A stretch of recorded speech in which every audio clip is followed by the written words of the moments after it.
History often remembers grand houses, powerful names, and polished portraits, but it forgets the footsteps that echoed through dark corridors at night. Behind locked doors and candlelit halls, some lives were erased, while others were glorified. Tonight's story is not about a president or a mansion. It is about a girl whose fear lived inside those walls and whose courage terrified the most powerful man in America. Ona Judge's life inside Mount Vernon began before she could understand the meaning of ownership, yet her entire existence was shaped by it. She was born into slavery around 1773, not in a field or a distant plantation, but within the orbit of one of the most powerful households in colonial America. From childhood, her world was defined by walls polished to impress visitors and routines designed to serve comfort that was never meant for her. Mount Vernon appeared grand from the outside, a symbol of order and refinement, but for those like Ona, it was a place where every movement was observed and every breath belonged to someone else. She grew up surrounded by constant motion. Servants moved quietly through hallways, learned to step softly on wooden floors, and mastered the art of being present without being seen. Ona was trained early to understand hierarchy without explanation. She learned who could be looked at directly and who required lowered eyes, who spoke freely and who whispered, who belonged to rooms filled with light and who remained in the shadows. Her days were long, filled with labor that demanded precision and obedience, and any mistake carried consequences that were rarely spoken about openly, but always understood. As she grew older, her role became more intimate and restrictive. She was assigned as a personal attendant to Martha Washington, which placed her closer to power than most enslaved people would ever come. She dressed her mistress, styled her hair, prepared her clothing, and remained on call at all hours. This proximity did not bring safety. It intensified surveillance. Every gesture was watched, every word remembered. She was expected to anticipate needs before they were spoken, to erase her own presence while remaining constantly available. The mansion itself seemed to breathe authority. Its corridors echoed with footsteps late at night, and candlelight cast long shadows that blurred the line between elegance and confinement. Ona slept, knowing that her body, her time, and her future were not her own. The threat of being sold loomed constantly, not always spoken aloud, but embedded in the silence of conversations that stopped when she entered a room. She understood that her position, however close to the household, did not protect her from being transferred, inherited, or discarded.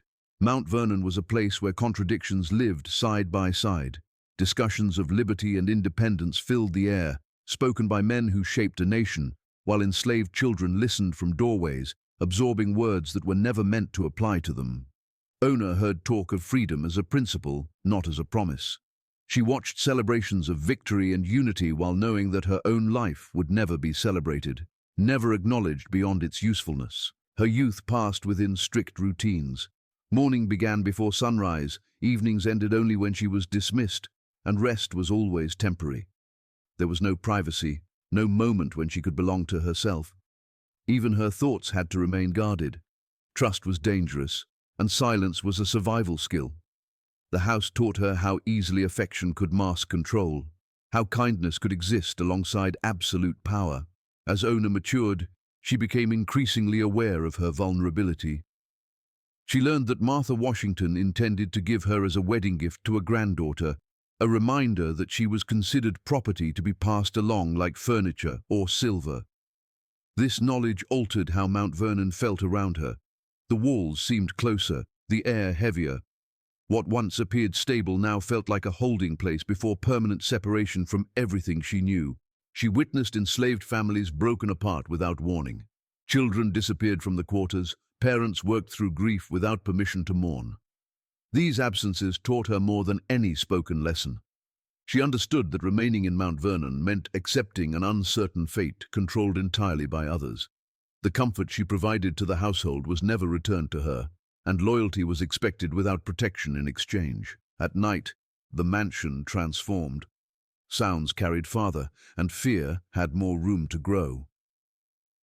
Ona lay awake listening to the movement of guards, the creaking of doors, the distant murmur of conversation she was not meant to hear.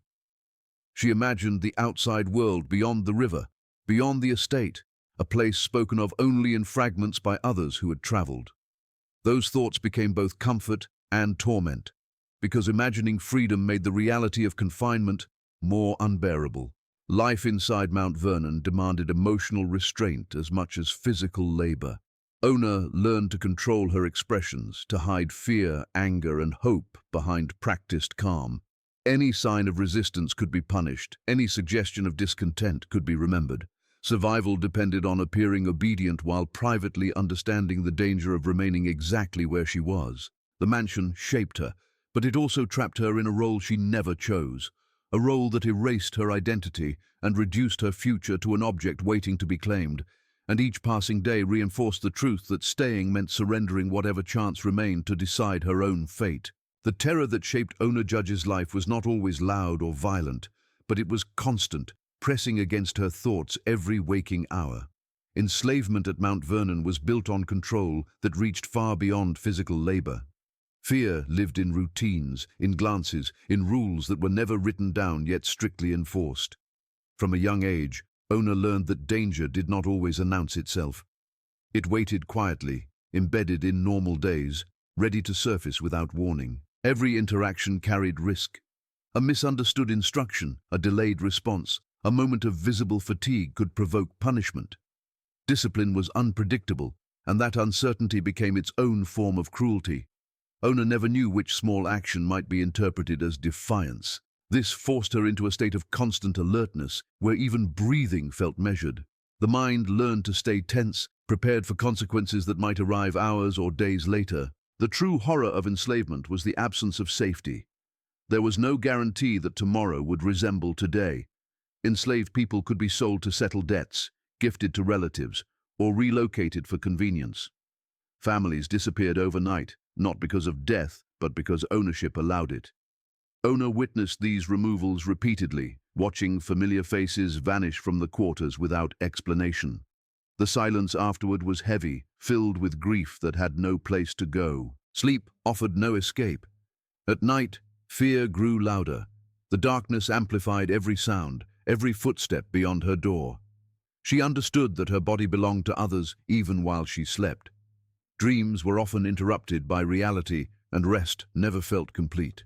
Even illness did not grant relief, because weakness could be punished just as easily as resistance. Psychological control was maintained through reminders of power. Conversations among white family members about finances, inheritance, and future plans were overheard intentionally or not, and Ona learned to listen carefully. She understood that her life could be discussed casually, reduced to value, utility, or convenience. Knowing she could be mentioned in the same breath as land or furniture stripped away any illusion of stability. The fear of separation weighed heavily on her. She had relationships within the enslaved community, bonds formed through shared suffering and survival. Those connections were fragile, always under threat. Any attachment became a vulnerability because loving someone meant risking the pain of losing them without warning. Ona learned to guard her emotions, not because she lacked feeling, but because feeling too deeply could destroy her. Public behavior masked private terror. In daylight, Mount Vernon presented order and calm. Enslaved people were expected to appear content, efficient, and invisible. Ona mastered the expression of obedience, knowing it was a shield against suspicion. Inside, her thoughts raced constantly. She calculated outcomes, measured words, and anticipated moods, all while pretending not to think at all. The presence of authority was everywhere. Even when the Washingtons were absent, their power lingered. Overseers enforced rules. Servants reported each other under pressure, and fear traveled through whispered warnings. Trust was dangerous. Speaking openly could invite betrayal, and silence was often safer than truth. This isolation deepened the psychological toll because suffering had to be endured alone. Religion and morality were often used to reinforce obedience. Enslaved people were told that their condition was ordained, that patience was virtuous, that resistance was sinful. These ideas were repeated enough to seep into thought, creating internal conflict. Ona wrestled with messages that demanded submission while her own instinct screamed that something was deeply wrong. This clash created guilt alongside fear, confusion layered on top of terror. Punishment did not need to be witnessed to be effective. Stories circulated quietly among the enslaved, warnings passed down to ensure compliance. These accounts were never detailed, never spoken loudly, but they lingered in imagination, shaping behavior. Ona did not need to see brutality to feel its threat. The knowledge that it could happen was enough. The lack of control over her own body intensified the horror. Her movements, her labor, even her appearance were dictated by others. She was dressed, positioned, and directed according to someone else's needs. This constant regulation erased autonomy and reinforced the idea that resistance was futile. Over time, the line between survival and surrender blurred, and holding on to a sense of self required silent effort. What made the terror unbearable was its permanence. There was no endpoint, no promise of freedom, no natural conclusion. Each day blended into the next, forming an endless present defined by obedience. Hope itself became dangerous, because hoping meant imagining change, and change invited disappointment. Ona learned to carry fear quietly, to let it sharpen her awareness rather than break her spirit. The hidden terror of enslavement was not a single moment of violence, but a lifetime spent anticipating it, a psychological cage built from uncertainty, power, and silence, closing in slowly, shaping every thought, every choice, every breath, until fear felt as natural as the air she breathed, lingering in the spaces between words and footsteps and nights that never fully ended. The language of freedom surrounded Ona Judge long before she ever understood what it could mean for her. At Mount Vernon, words like liberty, independence, and justice were spoken with pride, repeated in conversations meant to define a new nation. These ideas floated through halls and parlors, discussed over meals and by candlelight, shaping history in real time. Ona heard them daily, not as promises, but as distant concepts that never crossed the invisible boundary, separating those who spoke from those who listened in silence. She lived inside a household celebrated for its role in securing freedom from tyranny, yet her own life remained bound by absolute control. The contradiction was not subtle. It existed openly, normalized by custom and protected by power. Men who argued passionately about human rights did so while being served by people denied even the most basic autonomy. The comfort of believing in liberty did not require extending it to everyone, and that selective morality defined Ona's world. Ona observed how freedom was framed as something earned, inherited, or deserved, never as something inherent. It was presented as a reward for certain lives and an impossibility for others. She learned that the same voice could condemn oppression in one breath and justify it in the next. This taught her early that ideals could be bent to protect privilege and that moral language could be used to hide cruelty rather than confront it. The celebration of independence was especially painful to witness. Public joy filled Mount Vernon when victories were announced, when treaties were signed, when the future of the nation felt secure. Ona watched these moments from the margins, aware that none of them changed her status. Fireworks might mark freedom for some, but for her, they illuminated the same walls, the same routines, the same absence of choice. The contrast made the word freedom feel hollow, almost mocking. She noticed how enslaved people were spoken about in abstract terms, rarely acknowledged as individuals. They were referred to as labor, assets, or responsibilities, never as lives unfolding alongside the nation's story. This erasure made the contradiction easier to ignore for those in power. If Ona and others like her were not fully seen, then their lack of freedom could be rationalized as necessary, temporary, or insignificant. Religion often reinforced this imbalance. Sermons spoke of moral order, obedience, and divine will, encouraging patience and submission from the enslaved, while offering reassurance to those who benefited from the system. Ona listened to these messages with confusion and quiet anger. She was told to accept her condition as natural, while witnessing men reshape the world in the name of rejecting imposed authority. The lesson was clear. Freedom was sacred, but only when claimed by the right people. The proximity to political power sharpened her awareness. Mount Vernon was not just a home, it was a place where decisions were made, where history took shape. Ona saw how carefully images were managed, how reputations were protected, how the narrative of freedom was polished for public view. Behind that image, the reality of enslavement continued uninterrupted. The same hands that signed declarations also enforced ownership, and this duality was never acknowledged within the household. Ona understood that her presence itself contradicted the ideals spoken around her. She was living evidence of the limits of freedom, a reminder that the new nation's values were incomplete. This realization was dangerous, not because it was false, but because recognizing it made obedience harder. To accept the hypocrisy was to accept injustice, and to see it clearly was to risk wanting more than survival. She became aware that silence was part of the system. Enslaved people were expected to absorb the language of freedom without responding to it. Any reaction, any visible recognition of the contradiction, could be interpreted as defiance. So Ona listened quietly, storing these words inside her, letting them reshape her understanding of the world. Freedom became something she studied from the outside, learning its shape without ever touching it.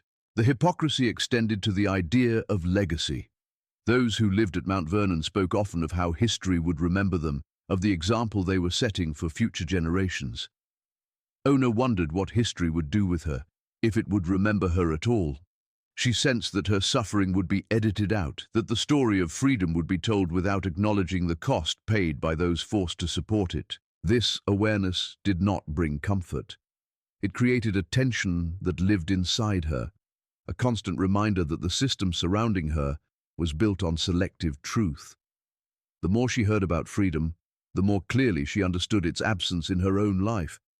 The words meant to inspire pride instead exposed injustice, turning hope into something sharp and painful.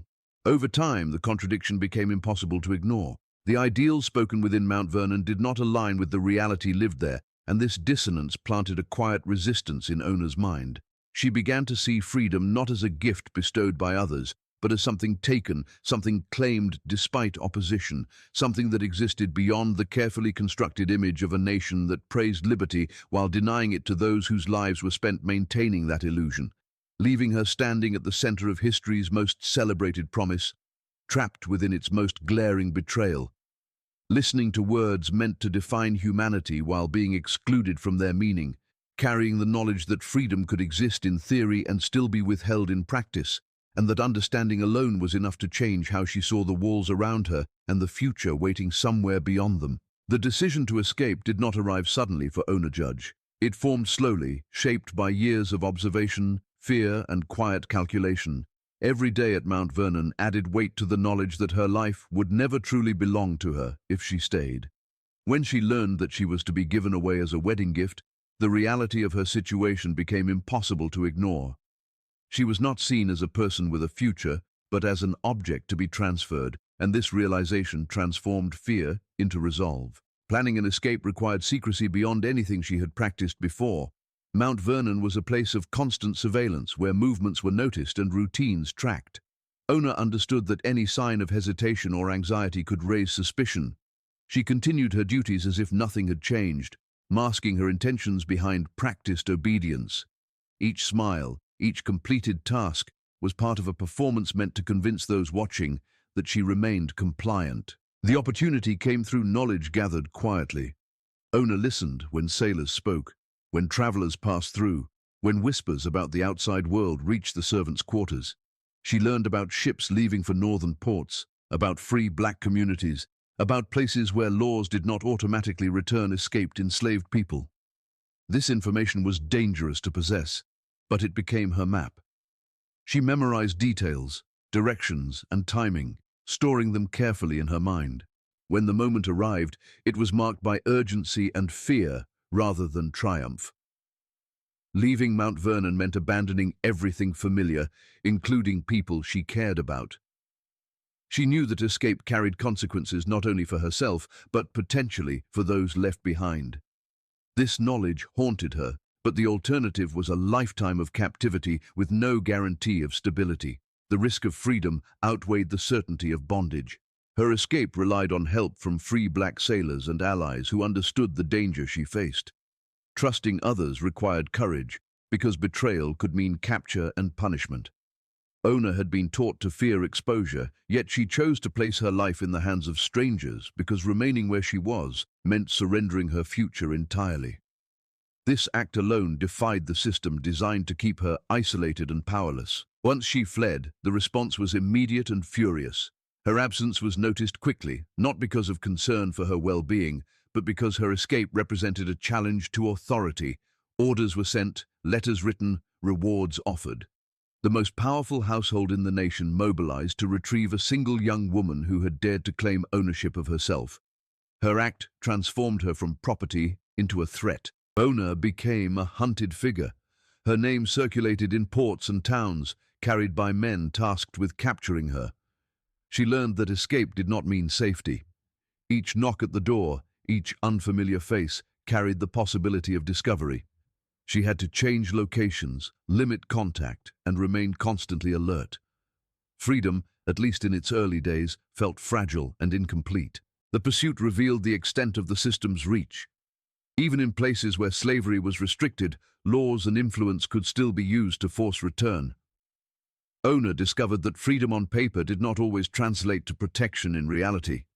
She relied on the strength of communities that refused to cooperate, people who chose solidarity over compliance. These networks were essential, but they were also precarious, always at risk of exposure. Living under threat required a new form of endurance. Ona learned to exist in secrecy, to avoid attention, to minimize her footprint. She understood that her safety depended on remaining unnoticed, a painful contrast to the public visibility of those who pursued her. While her former owners could act openly, she had to survive quietly, measuring every interaction for risk. Despite the fear, escape changed something irreversible. For the first time, Ona was making decisions for herself, even if those decisions were limited by danger. The act of running disrupted the narrative that enslaved people were content or incapable of independence. Her escape exposed the fragility of a system that relied on obedience and silence to function. The lengths taken to recapture her underscored the significance of her choice. This was not merely a personal act of survival, it was a direct challenge to the idea that power was absolute. By leaving, Ona forced those who claimed ownership over her to reveal their dependence on control, their fear of losing it, and their willingness to use every resource available to restore the order she had broken. Her escape became a quiet confrontation between individual will and institutional authority. Each day she remained free was a reminder that the system could be resisted, that even those most tightly controlled could find cracks to slip through. The danger did not fade, and the pursuit did not immediately end, but the act itself could not be undone. Ona had crossed a boundary that could never be fully closed again, stepping into a life defined not by comfort or security, but by choice, risk, and the constant assertion of her humanity against forces determined to deny it. Freedom did not arrive for Ona Judge as a moment of peace or relief, but as a prolonged state of uncertainty. After escaping, her life became defined by caution rather than celebration. Every day carried the weight of knowing she was still wanted, still considered property by those with the power and resources to pursue her.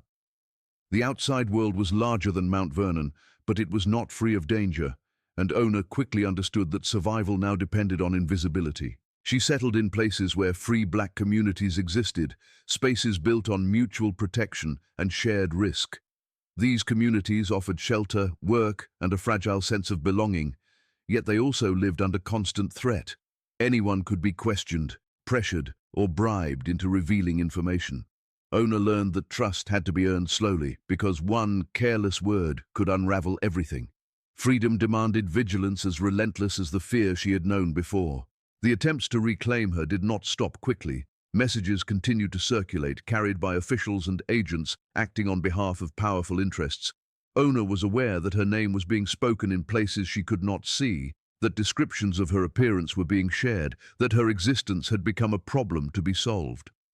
This knowledge followed her everywhere, turning ordinary moments into potential risks. Her life on the run required constant adaptation. She changed jobs, locations, and routines whenever she sensed danger. Stability was rare, and long-term plans were impossible. Even simple pleasures were complicated by fear. A public gathering, a steady workplace, or a visible friendship could attract attention. Ona learned to keep her world small, to move carefully within it, and to accept that safety was temporary. Despite these constraints, she experienced a form of dignity she had never known. She worked for wages, made decisions about her daily life, and chose when to speak and when to remain silent. These freedoms were limited, but they were real. The ability to decide where to go, how to spend her time, and whom to trust gave her life a sense of ownership that slavery had denied her completely. Ona eventually married and built a family, yet even these milestones were shadowed by fear. Marriage did not protect her from capture, and children did not guarantee security. She lived with the knowledge that her family could be torn apart just as easily as those she had witnessed at Mount Vernon. This awareness shaped her parenting, her movements, and her choices, embedding caution into every aspect of her domestic life. The emotional toll of living hunted was profound. Ona carried guilt for those she left behind, grief for relationships severed by her escape, and exhaustion from years of vigilance. There was no closure, no moment when the danger definitively ended. Even as time passed, the threat lingered in memory, shaping how she interpreted the world around her. When Ona was eventually interviewed later in life, her words revealed a woman who understood the cost of her freedom. She spoke without bitterness but without illusion, acknowledging that escape had brought hardship as well as autonomy. Her testimony challenged narratives that portrayed enslaved people as passive or content, offering instead a voice shaped by courage and endurance. Her continued evasion of recapture was itself a quiet victory. Each year she remained free weakened the claim that ownership could be absolute. The system that sought to retrieve her failed, not because it lacked power, but because it could not fully control human will. Ona's survival became a testament to the limits of authority when confronted with determination and support from those willing to resist. History would eventually recognize her story, but for much of her life, Ona existed in the margins, known primarily to those who shared her struggle. She did not seek fame or recognition. Her goal was survival, safety, and the right to live without chains. The price of that choice was constant fear, but the alternative was surrendering herself to a system that had already proven it would never allow her peace. Living on the run reshaped her understanding of freedom. It was not a condition granted by law alone, but an ongoing effort, defended daily through caution, resilience, and community. Ona's life, after escape, showed that freedom could be fragile and incomplete, yet still worth every sacrifice because even under threat, she belonged to herself in ways she never had before, carrying the weight of fear alongside the quiet, unyielding knowledge that she had chosen her own path and refused to let history write her ending for her.